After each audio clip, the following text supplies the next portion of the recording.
Hello everyone, this is Bhavit Salvi here.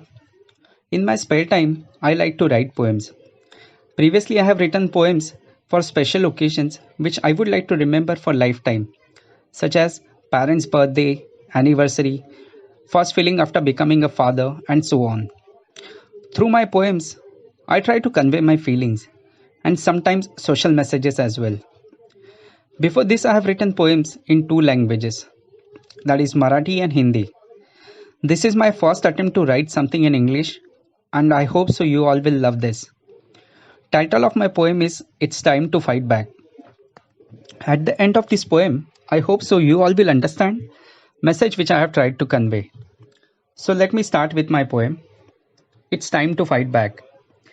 Everyone was so happy just a couple of years back. This deadly coronavirus has pushed us off the track. During initial days, nobody was cautious.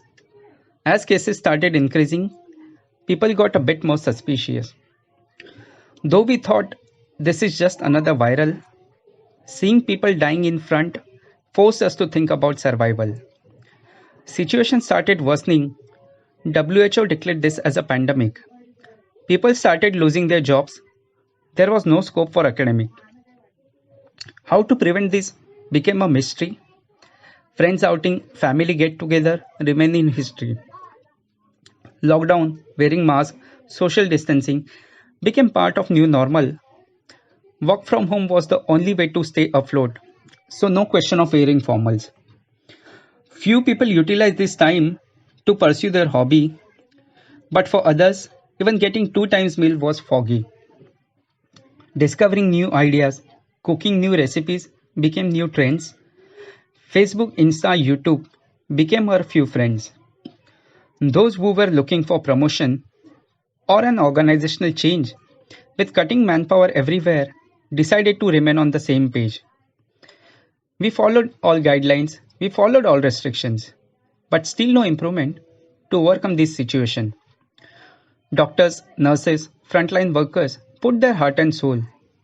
Saving every life and showing humanity was their primary goal. Virus entered in our society, even infected few of our workmates. Very soon we lost a young colleague, and that's hard to believe is fate. Several vaccines have been introduced now just to boost the immunity. Vaccine reduces risk of infection, and that's enough to live the community. People are getting vaccinated. Slowly things are getting on track. Moving forward with faith and belief because we humans are known for comeback. We all will make a comeback and will make things happen again. When we all are united, no need to worry about any pain. Soon everything will be normal and this virus will become part of our past. The way we are fighting, surely that day will appear very fast. It's time to stay strong. It's time to pull things back. It's time to stay strong. It's time to pull things back. It's time to move ahead because it's time to fight back. Now it's time to fight back. Thank you. Stay home. Stay safe.